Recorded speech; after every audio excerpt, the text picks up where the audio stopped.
So welcome, thank you for staying. I'm Daniel Brine, I'm the festival director. And Vincent, we've already met. Although I know Vincent as Augusto. And I just, that first illusion of the name, what's going on? Who are you? Who are you really? So Vincent Gambini is not my name. Does that answer it now? No. Vincent Gambini. So there are a few reasons. There's quite a long tradition of magicians taking on pseudonyms or stage names, obviously, and there's particularly quite a strong tradition of magicians' names ending with "ini." So the most famous probably being Harry Houdini, and then others who are less known, like Cardini, Paul Rosini, Slidini, and I've actually got a document called magicians whose names end in "ini" on my computer. There's quite a lot, and it's partly to do with a lot of magic, sleight of hand, close-up magic comes from the US. It was developed, a lot of it post-1950s, from a lot of Italian-US magicians. So this kind of "ini" obsession was really interesting.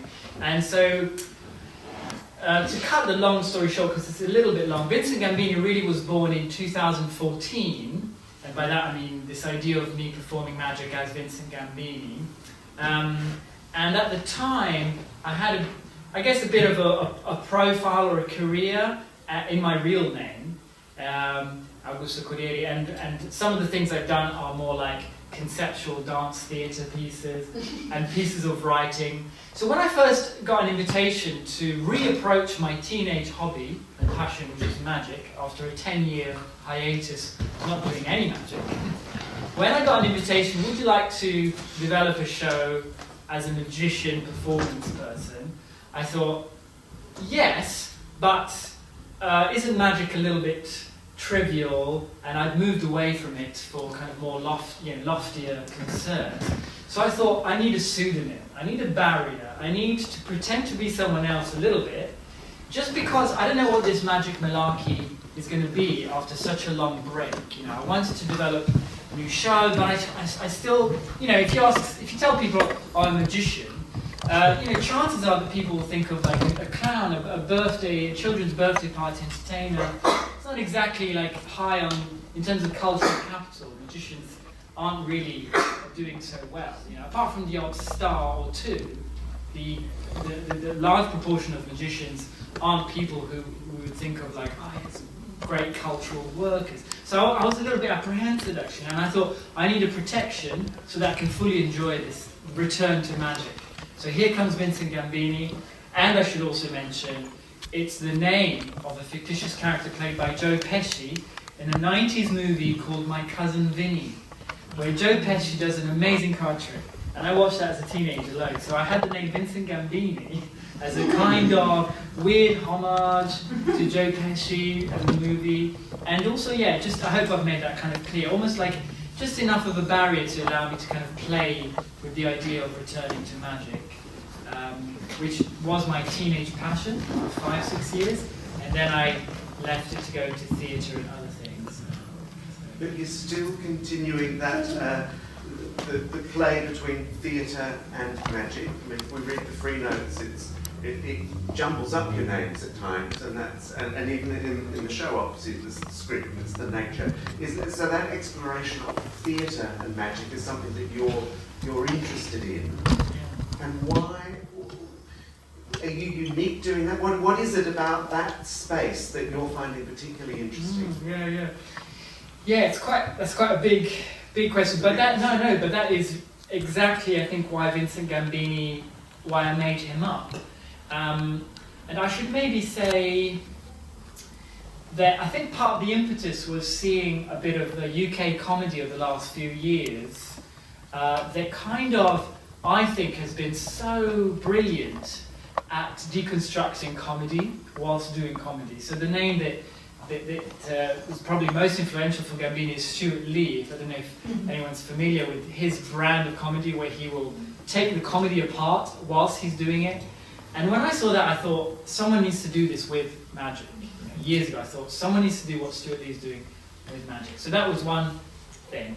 The thing about, theatre and magic, I think it's really interesting because what's probably unique about magic compared to any other performing art is that, so we're sharing time and space like in theatre. It's all happening here and now, like theatre. When you say, why do you go to the theatre? It's because it's happening there in front of you. It's one time only. It's unrepeatable. It's there in front of your eyes. It's real. It's not like a cinema.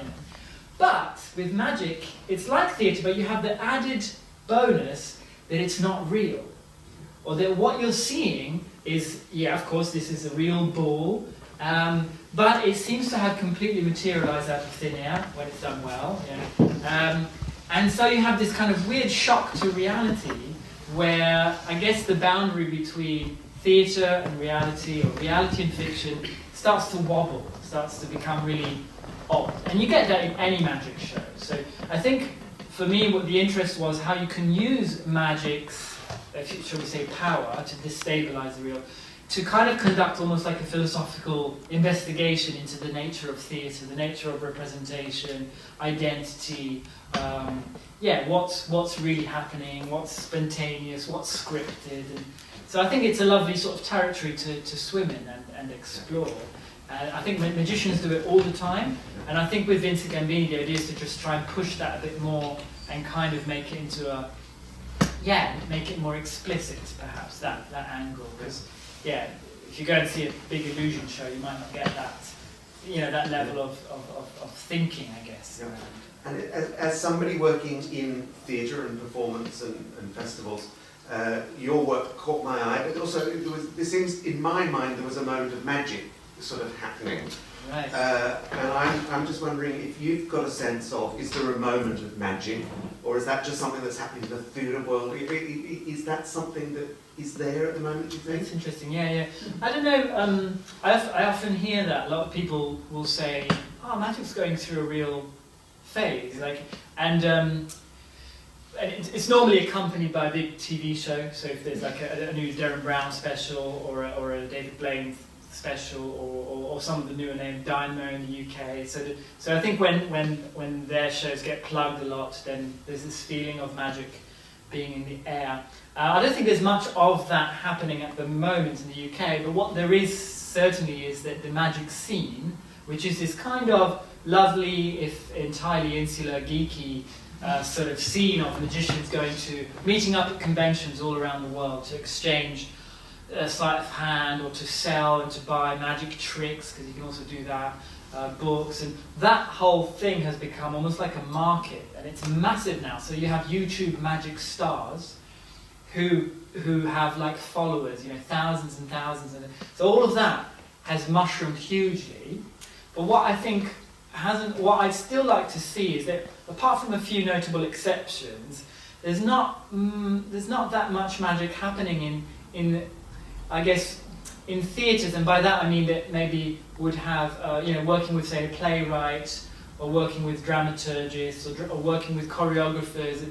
So when you go and see a magic show, I would say that 8 times or 9 times out of 10, it's a magic show. It's like the entertainer comes on and does the thing that I was sort of parodying at the start. They go, "Hey, ladies and gentlemen, let's do some magic."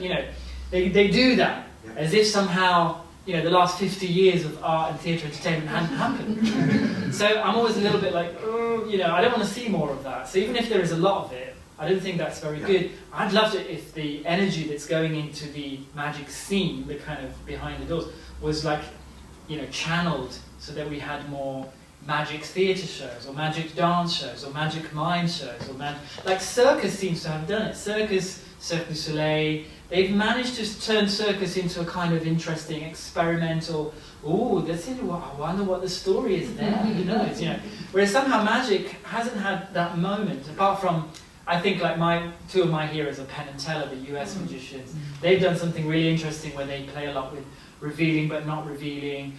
They take you on a real intellectual journey, but they're kind of the exception to the rule, I think. So I'm not sure if it's having a moment. Okay.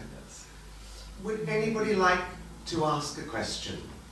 Because I'll open up the floor, or I'll keep going. But please do, if anybody would like to. Do your friends play cards with you? Do my friends play cards? Yeah, I just have to switch off. It's a bit weird to play cards because I spend, to this day, I do spend hours every day with the deck of cards in my hand. So when I play cards, it feels a bit odd, like, why? You know, it's like holding your instrument and yet you're just like doing the mundane. So, but I've never been into, I'm really into sleight of hand, cheating, the morph, because it's a really interesting way of learning about what cards and hands can do. So I love to learn about gambling techniques, but I would never use them in even in a friendly context, because it's not fun. I remember doing it once with my grandfather, just to test if I could, and I could, and then I was like, well, what's the point of this? It's just boring, just kind of, I'm winning at cards, great, yeah. So yeah, I don't really, and besides, if you were to go in a casino, then they have really advanced technologies that make it virtually impossible to, nowadays, to kind of win for money. So no, I've never mixed the two, except for study, yeah, because there is so much close-up magic that comes from gambling. So many techniques I've used in the show this evening come from the gambling table. They were popularised in 1902 with this book called The Expert at the Card Table, which you can find. It's a Dover book, it's about £10. And in there it explains how to shuffle cards, not how to cut cards, not how to deal cards in a way that's, you know, and it looks all legit. It's fantastic work, a lot of it used for magic. So that's a really brilliant avenue. In fact, if you buy the booklet, you'll see there's a link to a video where I demonstrate gambling techniques and how they just look so legitimate. What did you do between 2000 and 2014 when you were doing performing arts, and did that have a bearing on coming back to this? And when you came back to this, did you then have to learn a whole load of new things, or were you influenced by what had happened before and you could just use up some of the old things and put them in a different way? No, that's great. So what did I do? So I worked a lot in the performing arts, making sometimes collaborative performance work, sometimes more like solo work. I think, I guess I learned lots of things. But one thing that I'm perhaps a big fan of, and which you can only learn through trying, is something like, we could call it slowness. So, like, just kind of, and there were a few moments where the technical side did kind of didn't work fully as we wanted. So there were a bit more pauses than anticipated in the show. But just to say that I think one thing that I really learned from working in the art context and theatre context was that sometimes less is more. You can really take your time to present stuff, which is something that magicians don't know how to do. In fact, often when I meet with real magicians, magicians who haven't got a background in theatre, they're like, God, you really take your time. How do you do that? You know, I mean, the ones that pay compliments, there are probably others that are like boring, you know, so slow. But I think that's something I've really learned and sort of treasure a lot in not just in the stuff I've done, but in stuff I see around, and work that kind of just treats spectators with a bit of respect and says, no, you have to take responsibility for your own enjoyment, you have to do a little bit of work, I can't just give it all to you, because otherwise it won't be as worthwhile an experience if I'm just kind of like going, entertaining. So I think, yeah, it's really good to then try and bring some of that slowness, some of that reciprocity back to a context of the magic as a performing art, and sort of seeing how it goes. And this is the second show I've done. In the first show as well, I think there's 10 minutes that happen without any magic tricks. It's just setting up the premise, playing with people's expectations, pulling the rug from under you, so you're kind of like, what is this? Is it a magic show? You know, that's really important, I think, to kind of establish a little bit what kind of world we're entering. You know, it's a world where you have to do a little bit of like, okay, readjusting and thinking and looking, and then the magic starts to happen. And then hopefully by that point, it's a bit more enjoyable than just the tricks, which can also be lovely, I'm not saying. So I think, yeah, slowness was a big thing. And then about returning to magic, yeah, it's been interesting. That's in the booklet as well. How do you go back to something that you've never quite forgotten? I think if anyone's ever like played an instrument for years and years and then you just stop, it's quite interesting to see how the body remembers, but also misremembers. You do all sorts of weird mistakes that you've picked up. And in the last 4 years, I've really gone back to relearning. And I've got all this, a massive notebook full of notes from my teenage. And and still to this day, I open it, I read, and I don't understand what I've written. Because the terminology is so specific. That I'm not so much into the same level of investment with the sleight of hand technical terms. So there's this kind of funny sense of being a bit of a foreigner to yourself, a bit like, whoa, what is this? But a lot of it has remained, so I've returned to it and reinvigorated. Question here. Thank you. I was interested you said about magic not perhaps having the cachet. That's a good I word. absolutely adore magic with a passion. And a lot of people say to me, but it's not magic, And I think that, to me, possibly one of the reasons is there's that amazing tension, because it's supposed to be magic, but we know it isn't magic, and you have to do it well. This fantastic skill that it's developed to make it look like magic, and it somehow is sort of layer on layer. And I just wondered your thoughts on why you don't think it has the cachet, because I adore it. Why it doesn't? Yeah. Oh gosh. Yeah. I mean, that's a great question that I think a lot of magicians are sort of like wringing their hands at, and I think it's partly to do, I guess, with the way that it seems that for some reason you have on the one hand these like big TV star magicians, like I said earlier, and they're only like 2 or 3. And then the vast majority are like wedding magicians and children's birthday. And there's very little actually space for this, which is like a kind of small scale, mid-scale theatre, 50, 100, 200 people in a place watching live magic. Because I think if there was more of that, then the culture of magic as a performing art would grow a lot more. And because that's somehow not viable, because the theatres are so expensive to maintain, because of course TV culture, you name the usual stuff, it just means that the live performing art of magic, which had a massive moment in the early 20th century, so vaudeville variety, loads of magic there, the US in the early 20th century, huge, like magicians were gods, they were like the celebrities of their era, So it was definitely happening, I think, when theatre as a sort of live event was just commonplace. There was a lot of it that was really possible. And then since then, somehow it's died down. It went into cinema. Some people, actually Georges Méliès, one of the first sort of cinematographers, people to make cinema happen, was a magician. And so a lot of people say, well, it just became cinema. Well, in that case, you could say that magic is doing really well. Go to a cinema near you, So yeah, but it'd be interesting to think a bit more about that. Yeah. I was just wondering how you very first got into the idea of learning magic, and what was the very first magic that you ever learned? Yeah. Are you thinking about it? How do you? Yeah. So for me, it was seeing. Thank you. It was seeing David Copperfield, big US illusionist, huge in the 80s and 90s. He's still performing in Vegas, but his star is kind of dwindling rapidly. But I saw him. Well, I saw a TV show of his in '93, I think, '93, '94.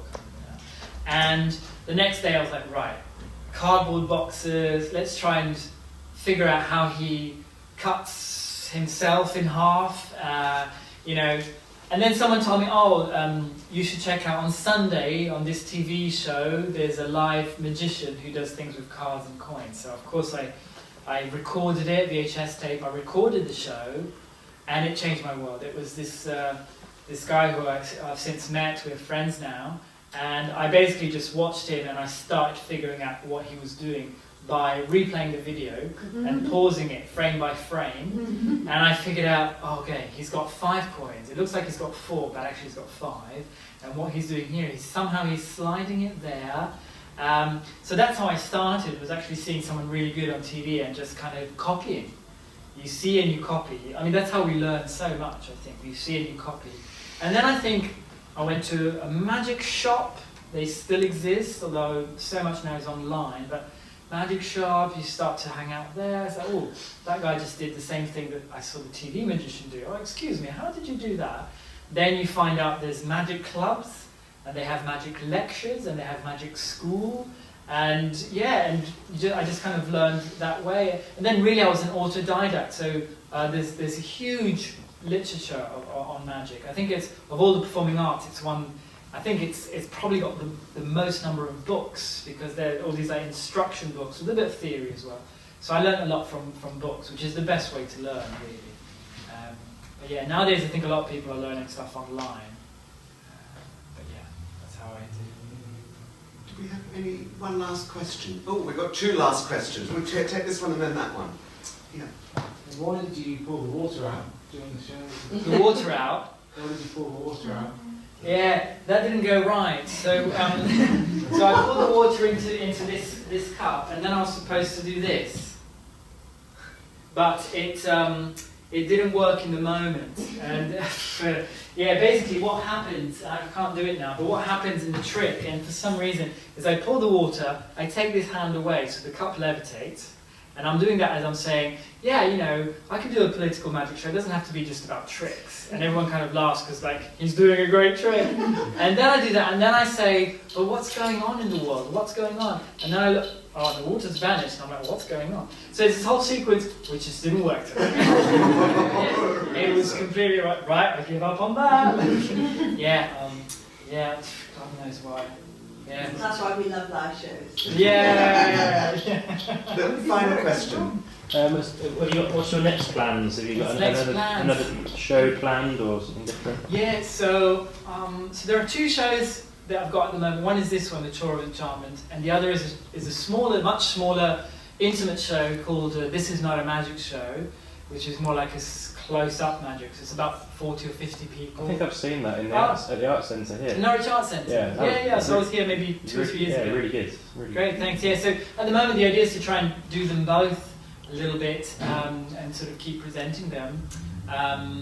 But the very next thing that's happening in 9 days' time, I think, or on the 21st of May, if you're in Norwich or nearabouts, I'm doing a thing called Fake Magic, which is actually a sort of variety show. I'll be hosting, but I've organised for different acts to come, and they're all magicians who in different ways combine magic with theatre.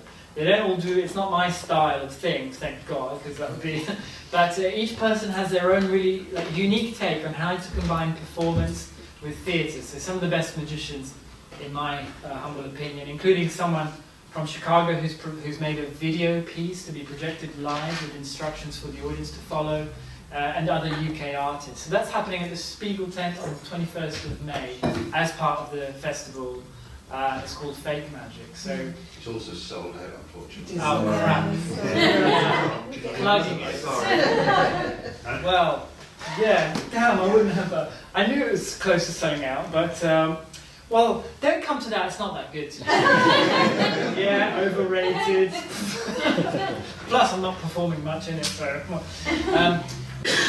Well, the very last. Last. What's the trick that you would like to do that blows your mind? Oh my God. Well, I'll just go with what came to my mind, which is a trick that I've been thinking about for 3 or 4 years, but I'm not much of an inventor. There's a whole category of magicians who are inventors. Their job is to figure out how to do these new tricks, often with devices, hidden devices, and then they put them on the market and you can buy the trick, buy the performing right.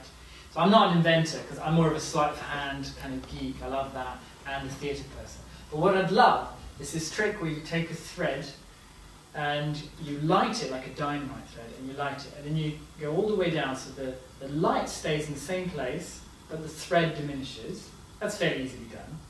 But once you get to the end, the spark remains, and then you just reverse it, and you go up, and at the end, the spark goes off, and you've just got the thread. I'd love to be able to do that. So That's mind blowing. Yeah. So that's, I don't know if that's the trick, but I'd love to be able to do that. Yeah, perhaps after this evening. Next festival, we'll have him back for that Yeah, one. I'll just be doing that. I'll Thank send you you very much. Thanks for coming, everyone. Thanks for your Indeed, thank you.